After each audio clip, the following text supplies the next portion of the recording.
All right, welcome to The Explainer. Today, we're going to dive into a really profound philosophy on how to live a truly meaningful life, and it's all drawn directly from the Bahá'í writings. It's a vision that totally redefines success and connects our own personal character to the well-being of, well, the entire world.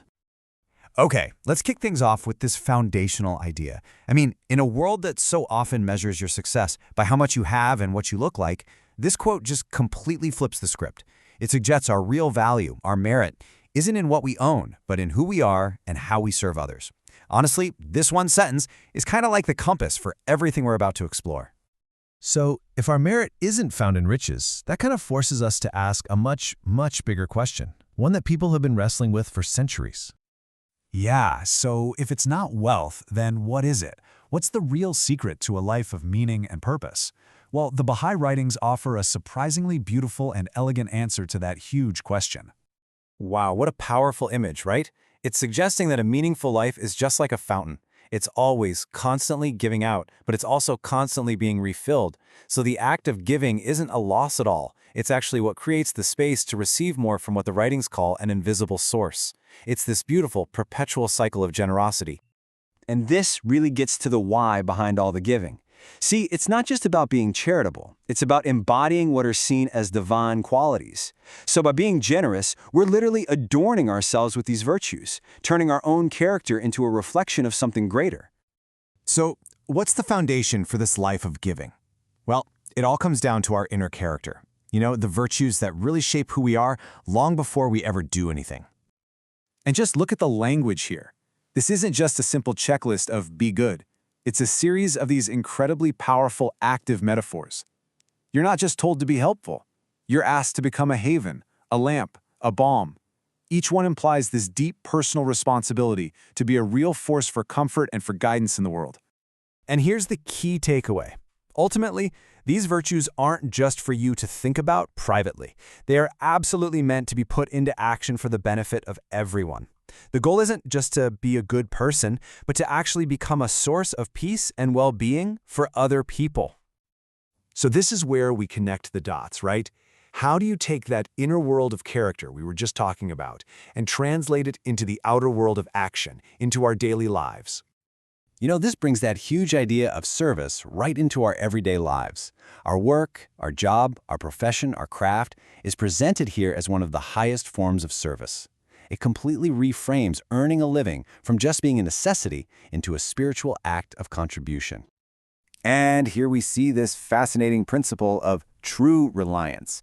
It's this amazing balance. On one hand, you work hard, you strive for excellence in your profession, but on the other, you place your ultimate trust not just in your own efforts, but in a higher power.